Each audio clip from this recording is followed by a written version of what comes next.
Sawa, sawa.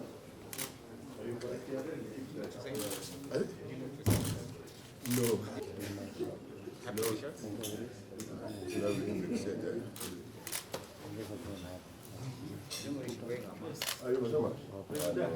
Piti sasa?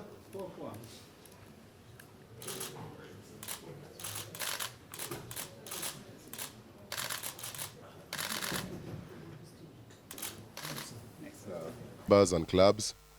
It's a great day for us here to launch our partnership with Homeboyz Entertainment because we pride ourselves in trying to live a dream of developing and delivering sports differently in this country. From the word go, the focus is going to be on development and professionalism and high performance. These discussions with the Homeboyz have been ongoing since 2016. So around the same, it's taken at the same time, Sami, with the battle with the government for registration and to agree with the Homeboyz on the same deal. And our focus is that in the first year, we are going to have 6 franchise clubs, the top tier division, which will be a semi-professional competition. And then on the second division, we'll have about 8 clubs from all over the country. And our focus is that by the first year in 2021, it's supposed to have a turnover of 100 million Kenya shillings.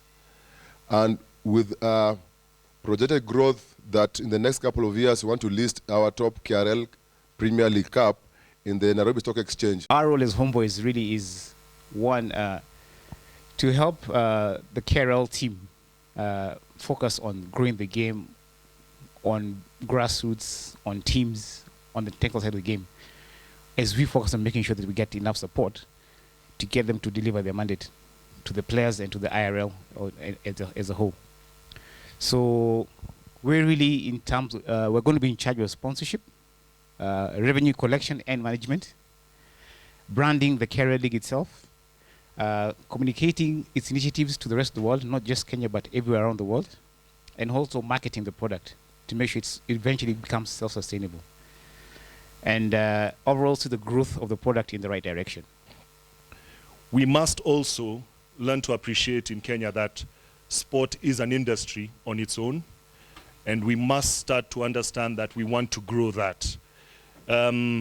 People around the world, especially in the first world and most sort of developed countries, a lot of their populations are living off sport, be it directly or indirectly. In Kenya and in Africa, it is, if you see during these COVID times, it is federations that are giving to the players.